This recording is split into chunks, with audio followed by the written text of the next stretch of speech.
I closed a $62 million deal and didn't tell my boss. Not the pipeline, not the forecast, not even a whisper in the team stand-up. A fully executed 5-year enterprise contract with a Fortune 100 client sat on my laptop like a live grenade, and I kept it zipped in a folder called taxes. That's how little I trusted the people who were supposed to be in my corner. Here's why. My VP, let's call him Craig, had a favorite phrase he used on me at least once a week: replaceable employee. I'd hear it in one-on-ones, in email replies, even in front of the team. Don't get precious, you're replaceable. It didn't matter that I was carrying the highest renewal rate in the region or that my pipeline fed the board deck every quarter. To him, I was disposable. The kind of rep you squeeze until dry and then swap out for a cheaper version. It started small. Travel requests denied without reason. Deal support lost in the shuffle. Legal reviews held hostage until I looped Craig in so he could take credit. The message was clear. Revenue didn't count unless it wore his name tag. And in sales, visibility is survival. No visibility, no promotion, no protection when layoffs hit. I told myself to keep my head down, but then came the account. A global manufacturer with a data sprawl problem the size of a continent. They'd run a pilot with us 6 months earlier and seen metrics that made their CTO salivate. 40% faster throughput, double-digit cost savings, security posture improved enough to get their board off his back. This wasn't a maybe deal. This was a must-have transformation backed by a board mandate and budget line already approved.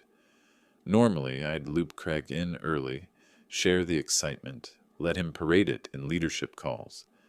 But I'd already seen what happened when he got too close. Deals vanished into his personal forecast, then reappeared under another rep's name. The commission restructured. So I went quiet. I worked nights, weekends, lunches at my desk. I spoke directly with their procurement, legal, and security teams. I built the trust myself. And when the final signature hit DocuSign, I didn't pop champagne. I didn't even smile. I dragged the PDF into that taxes folder, shut the lid of my laptop, and stared at the ceiling. Because now came the real game, deciding whether my own company deserved this deal. The client wasn't naive.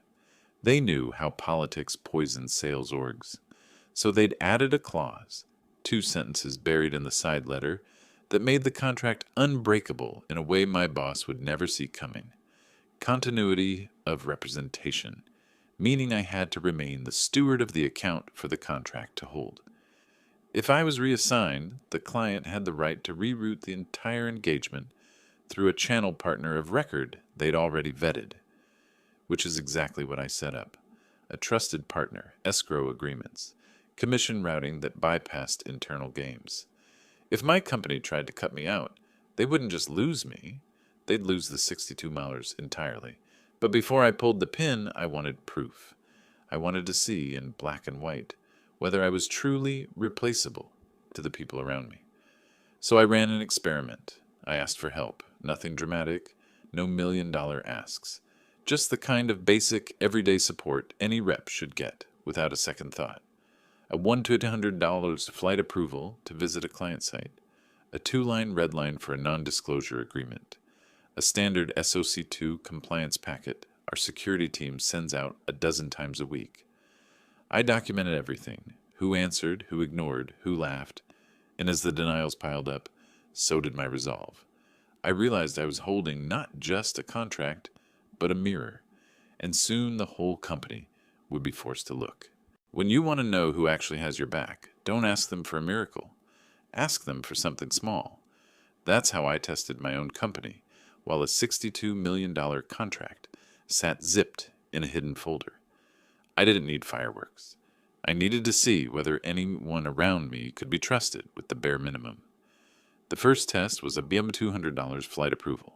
The client wanted me on site for a final workshop. Nothing unusual. We do these all the time.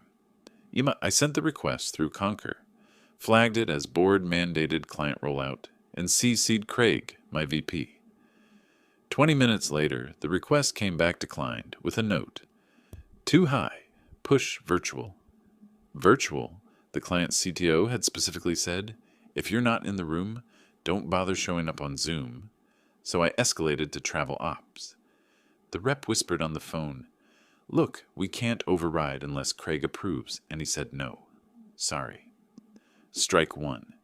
Next, I tried legal. All I needed was a 2-line red line to an NDA, literally swapping one word for another. I filed the ticket. 3 days passed. Nothing. On day 4, I checked the queue. Closed. Insufficient detail. The kicker? Craig had forwarded my request to his pet account executive and told him, try to get in front of this manufacturer, could be a quick win. I had the email because the AE accidentally CC'd me asking, wait, isn't this Eric's account? Strike 2. Security packet was the real gut punch. Standard SOC2 documentation we send weekly.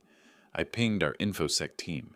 The reply came back, please direct all enterprise client requests through Craig for visibility. Visibility. Code word for gatekeeping. I sent a polite reminder that this was time sensitive. Hours later, I got a Slack DM from Craig. Stop spamming teams with your one-off asks. Learn to prioritize. Strike 3. But here's where the experiment flipped. Because while Craig was busy denying approvals and tossing roadblocks, one person quietly stepped in. A junior ops associate named Maya, title, Revenue Operations Analyst. 24 years old, second job out of college. No authority, no budget.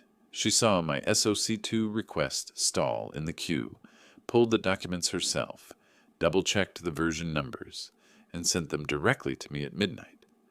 With a single line, don't tell anyone, but I know how much this matters. That hit me. Not because she saved the deal, though she did, but because she proved a point. The most replaceable person in the room wasn't me. It was the VP who couldn't lift a finger while his junior, analyst, quietly carried the weight he refused to touch. So I started documenting everything. Time stamps, rejections, Slack threads where Craig made jokes at my expense in stand-up. Some of us move revenue, some of us move meetings. Laughter from the team, silence from leadership. I kept it all. Screenshots, recordings, even calendar invites where he deliberately left me. Off client calls and then bragged about running point. The irony? While Craig was busy blocking me, the client's general counsel sent over a side letter, drafted, signed, and returned, explicitly naming me as the continuity rep for the entire 5-year contract. And guess who countersigned it on our side without even reading? Craig. He was so eager to show executive involvement that he rubber-stamped the very clause that would later make him obsolete. By the end of that week, I didn't need any more proof. I'd asked for small things. A flight, a red line, a packet. I got denials, silence, and insults. The only help came from the one person who had nothing to gain. And that's when I knew the trap was set. Because now I wasn't just holding a $62 million contract. I was holding receipts. There's a certain calm that comes once you realize the people above you have already failed the test. I wasn't angry anymore. I wasn't even surprised. I was focused. Because now the game wasn't about closing the deal. That was done. It was about making sure nobody could steal it. Step 1. The partner of record. The client had already approved a global systems integrator they trusted. I called their channel manager at 7 a.m. and said, here's the PO, fully executed. Route it through your umbrella agreement, lock the partner ID, and escrow the commission. He didn't ask questions. By noon, it was done. That meant if my company tried to reassign the account or strip my credit, the deal would legally move under the partner's stewardship. No loopholes, no gray area. Step 2. Commission routing. Normally, all commission flows through payroll, where VPs have creative ways of restructuring. But this time, the client required an ethics rider, continuity of representation. That rider gave them leverage. So the partner set up a trust account, and the commission schedule was bound to the rep of record, me, as long as the client said so.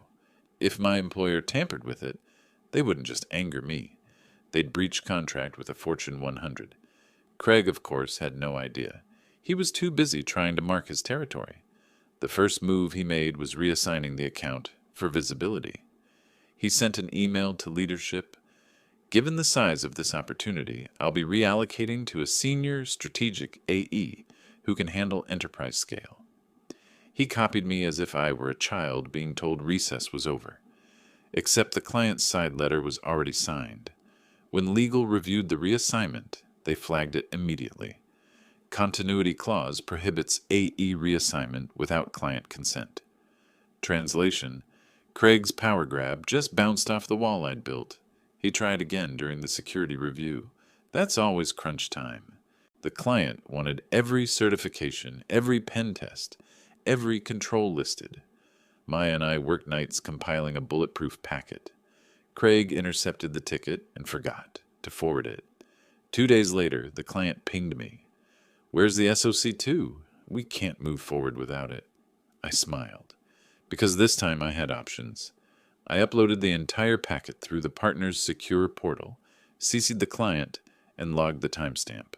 Within an hour, their security lead replied, "Received. Thorough. Thank you, Maya, for the late-night version control." Yes, they named her. A 24-year-old ops analyst just earned a personal thank you from the CTO's team of a Fortune 100. And Craig? He had no idea the packet even left his inbox. Every move he made backfired. The more he tried to block me, the more the client doubled down. I didn't have to badmouth him. His own neglect and arrogance did it for me. But the real lock-in came with the QBR, quarterly business review. Normally a snooze fest, slides, metrics, roadmap fluff. But I saw it as the perfect stage. I set it up with one condition: audit readiness. That meant legal, HR, finance, all present, not optional. Craig thought it was his show. He strutted around asking the team for his slides, bragging about his executive presence. What he didn't know was that every rejection, every denial, every Slack message he sent me was neatly organized in a folder labeled Exhibits. And every exhibit told a story. That a VP who called me replaceable was about to discover how irreplaceable integrity really was. The night before the QBR, I laid it all out on my desk. 3 envelopes. Envelope A, Craig's quotes, screenshots, recordings, timestamps. Envelope B, the signed PO and the continuity side letter. Envelope C, the commission routing agreement with the partner. I didn't need theatrics. I needed precision. When the moment came, all I had to do was choose the right envelope. And as I stared at those envelopes under the desk lamp, I realized something. This wasn't revenge. This was clarity. The people who denied a Bapine 200 flight approval were about to lose $62 million because they couldn't lift a finger when it counted. Craig didn't back down. If anything, the more resistance he felt, the louder he got. 2 weeks before the QBR, he called me into a glass-walled conference room like it was an ambush. He didn't even sit down. He just circled, arms crossed, voice pitched low but sharp. "Eric, here's how this is going to work. Big deals like this don't stay with mid-level AEs. They roll up, that's the system. I'll take the lead, you'll get a support mention, and everyone's happy." I let him talk. He didn't realize I had my phone on the table recording one-party consent state. Perfectly legal. When I didn't argue, he pushed harder. "Don't make me call in favors. I've got board visibility. I can move accounts around whenever I want. Don't kid yourself. They'll believe me before they believe you." There it was. The exact arrogance I'd been waiting for. He left that meeting thinking he'd won. I left with 10 minutes of audio that would later play like nails on a chalkboard in front of HR, legal, and the board's audit committee. But he wasn't done. The next week, invites started popping up on my calendar. Client strategy calls. Except I wasn't on the attendee list. Craig had created shadow meetings with the client's VP of operations, removing me completely. He even sent out an internal note. I'll be leading the engagement going forward. Eric will assist on the back end. The client didn't buy it. Their VP forwarded me one of Craig's invites with a single line. Is this your boss? Why is he scheduling without you? That was the moment I stopped being defensive. I realized the client was now an ally. They had skin in the game. They'd signed a continuity clause precisely to prevent this kind of stunt. And Craig had just handed me Exhibit D. Meanwhile, internally, he kept turning the screws. Travel requests came back denied in minutes. Expenses flagged for audit. He even tried to block Maya, of all people, from working with me. He emailed her manager, Maya is overstepping. Reassign her to billing support. Her manager, a decent guy, quietly forwarded me the email with a shrug emoji. Another receipt, so I built the memo. A clean, board-safe document. Timeline of events, exhibits labeled A through F, and a simple decision tree. Path 1. Honor the contract. Honor the continuity clause. Let the deal flow. Outcome. 6-2. Revenue. 0 risk. Path 2. Reassign, restructure, or tamper. Outcome. Client walks. Contract rerouted through partner. Company loses the revenue. I didn't add emotion. No commentary. Just facts, signatures, and Craig's own words. The night before the QBR, I read it out loud like I was rehearsing testimony. My hands didn't shake. My voice didn't crack. Because this wasn't personal anymore. It was procedural. At midnight, Maya pinged me on Slack. Slides are ready.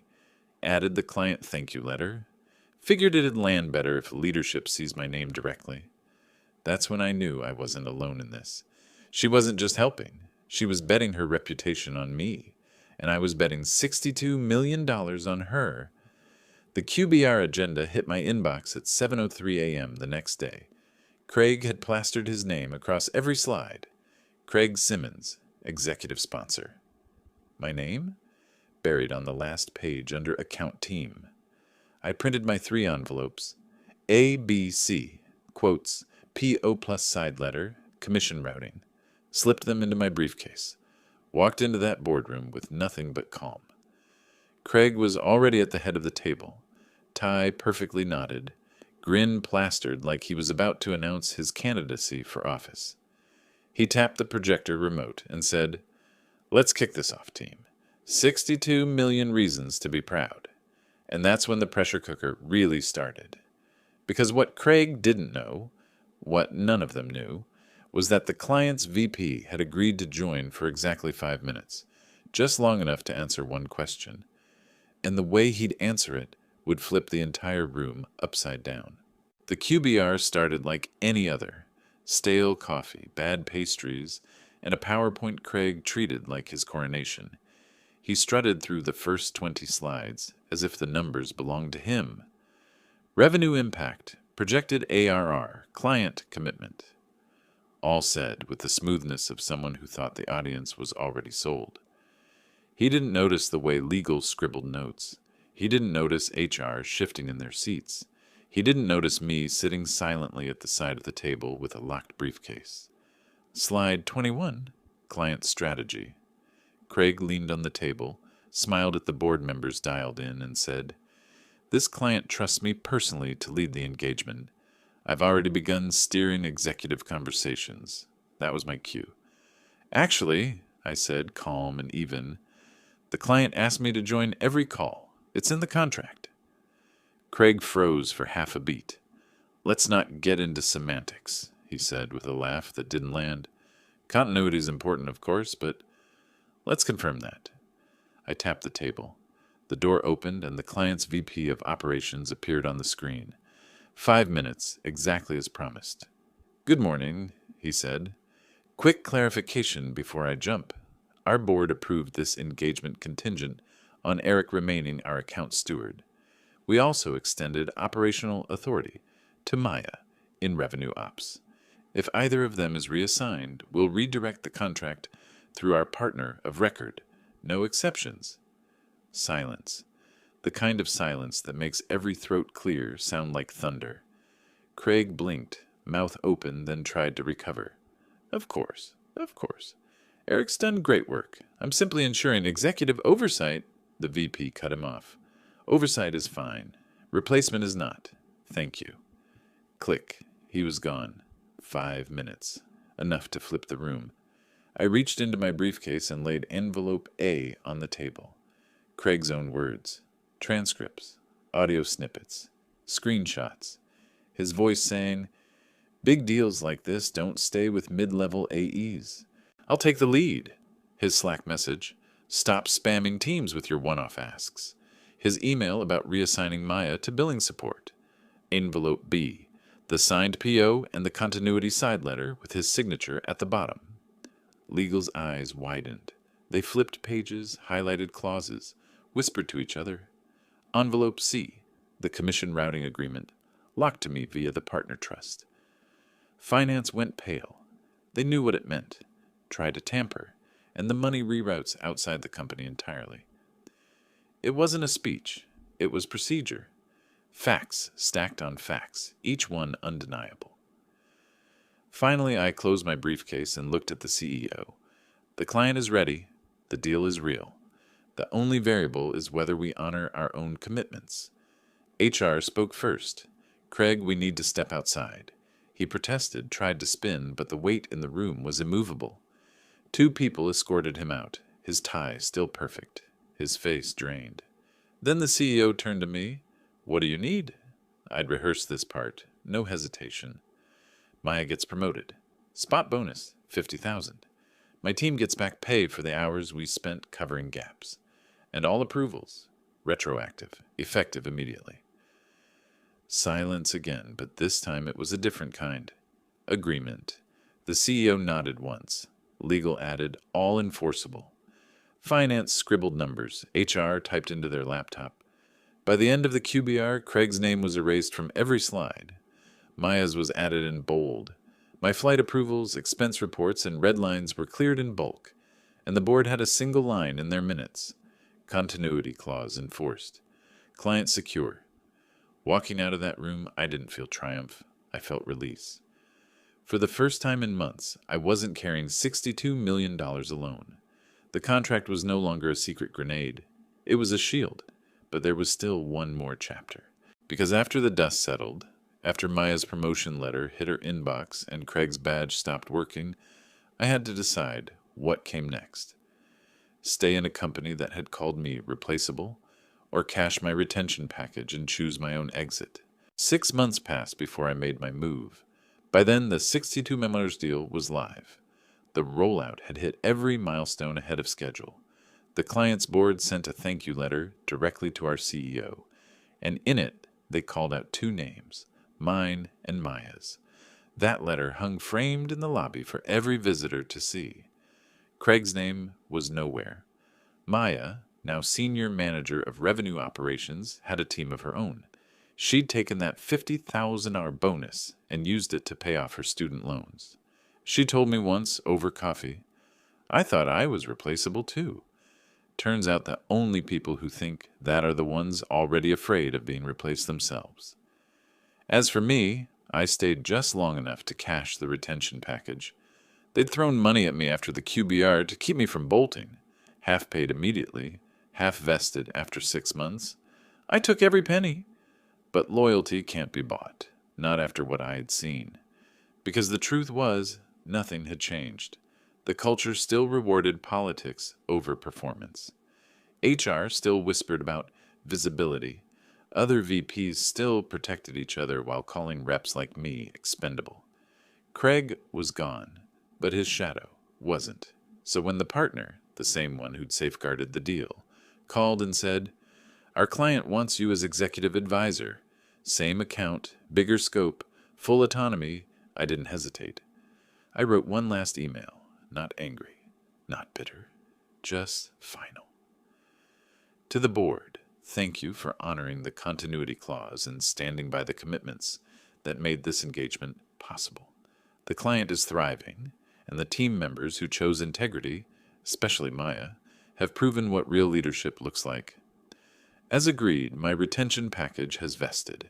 Effective 2 weeks from today, I will resign my role and transition to a new position with the partner of record, continuing to steward this client in full alignment with their expectations. Replaceable is what lazy leaders call talent they don't understand. I hope the company learns that lesson before the next Mars walks out the door. Respectfully, Eric, I hit send, shut the laptop, and for the first time in years, I felt weightless. The irony, the very clause Cragg had signed without reading, continuity of representation, was the clause that freed me. He'd thought it made him untouchable, it made him disposable, and it made me untethered. Maya called me the day my resignation went public. "You really did it," she said. I could hear the grin in her voice. "No," I told her. "We did it. Together." Because that's the real point. It wasn't just about revenge. It wasn't even about the money. It was about proof. Proof that sometimes the most replaceable person in the room is the one clinging hardest to power. And sometimes the person quietly staying late, running version control at midnight, is the one holding the company together.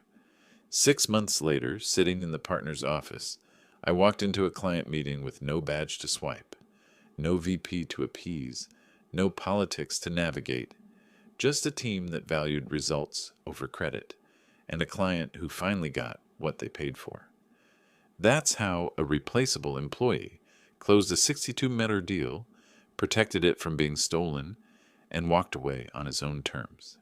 And if any part of this story hit you, if you've ever been called disposable while carrying the weight of an entire deal, project, or team, then you already know why I told it. So do one thing for me. Drop a like, hit subscribe, and share this with someone who needs to hear it. Because the next time someone calls you replaceable, you'll know the truth. They're scared you aren't.